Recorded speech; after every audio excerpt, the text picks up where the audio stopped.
Hi everyone, thank you for joining me. My name is Samira Dahdah and I'm a SNAP-Ed Nutrition Educator with Recipe for Success at UNCG. Today we're going to be talking about mindfulness, and we're going to apply that to our eating practices, and that's called mindful eating. And then also talk about some mindful eating practices, which include engaging our five senses and maybe keeping a food journal if that's something that would be useful for you. All of these things are optional and you can take what works and leave what doesn't. Before we begin our discussion, I'd love if y'all would join me in on a really short meditation. It's definitely a mindfulness meditation, and it's something that will help ground us in our bodies so that we're more able to absorb this information. So go ahead and close your eyes, and I'll do that with you. And make sure that you find a comfortable sitting position. And as your eyes are closed, I want you to go ahead and start observing the room around you, how it feels, and what you can hear. Your eyes are closed, so we're not paying attention to what we can see, but we're paying attention to how our body feels in this room. Right now, personally, I can feel the cool air of the air conditioning. I can smell leftover coffee.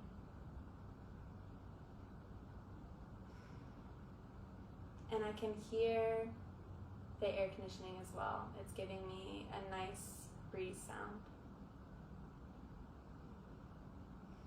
As I'm doing this, I'm already noticing that I'm calming down in my body and that I'm grounding myself. And you'll take about 10 more seconds to finish observing how it feels and what you smell and what you hear.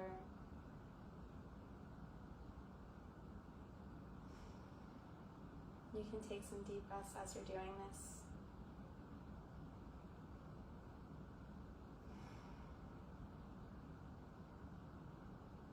And we can bring it back and you can open your eyes.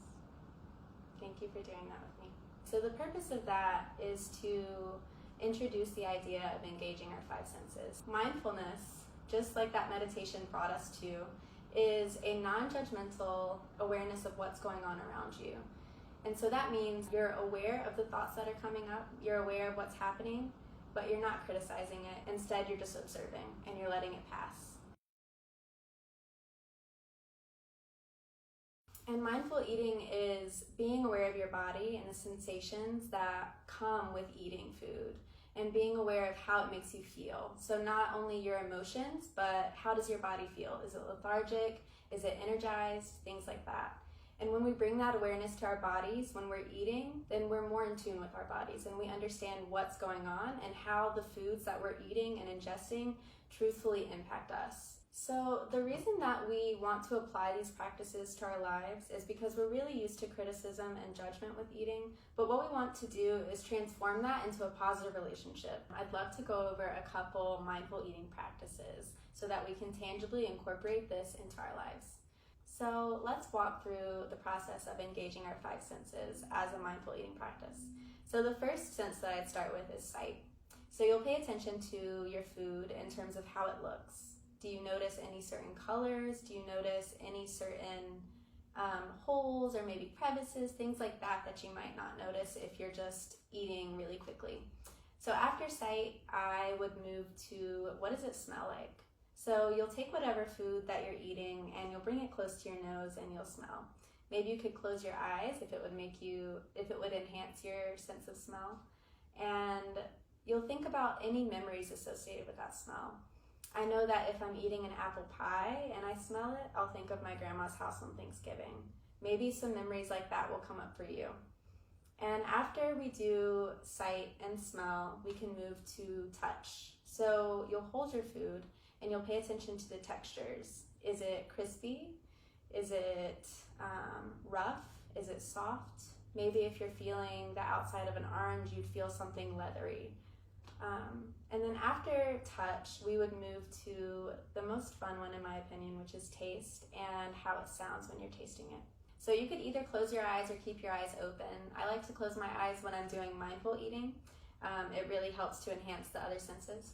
So I'll close my eyes and you'll close your eyes and you'll taste whatever food you've been observing.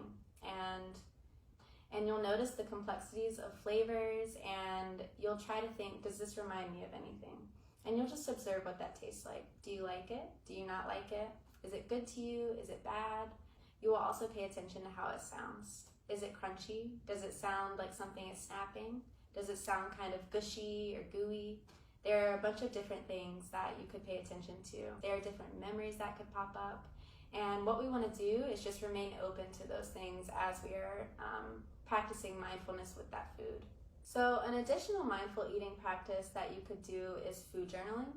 Food journaling is something that allows you to look at the feelings and the moods associated with food, whereas mindfully eating by engaging your senses doesn't necessarily allow you to do that. So with food journaling, I like to keep it simple, and I like to pay attention to two things. I like to pay attention to the feelings that I'm having, and then also the feelings within my body. So about 10 minutes after, you'll think about what you ate, and then you'll write about how your body feels. Does it feel lethargic? Does it feel energized? It could be 2 words, or it could be a paragraph, however you want, whatever works for you.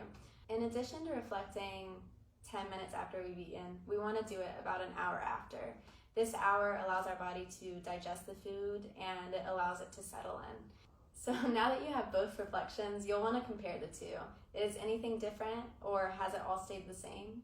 Sometimes when I've eaten like a chocolate bar, I'll notice 10 minutes later, I feel really great, I feel really energized, and then about an hour later, maybe I feel like my energy has crashed. If you keep a food journal for a consistent amount of time, what this does is it allows you to observe any patterns in your eating.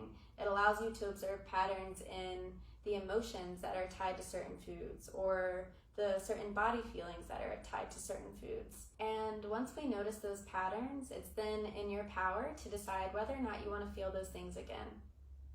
Everyone has a different relationship with food, and what works for someone isn't going to work for the next person. So what you're trying to do is find out what works for you, what makes you feel good, and follow that, and be able to listen to your body because it knows exactly what you need. The goal of mindful eating is really to eat in such a way that brings pleasant feelings to our bodies and to our minds, and to really transform the experience of eating into something that is good and pleasurable for us, rather than something that we are nervous about, scared about, fearful of, or worried about. But the ultimate goal is to incorporate mindfulness into our lives. Mindfulness is going to create a more positive relationship with anything that we're doing, and it's going to make sure that we are open to change rather than hard against it.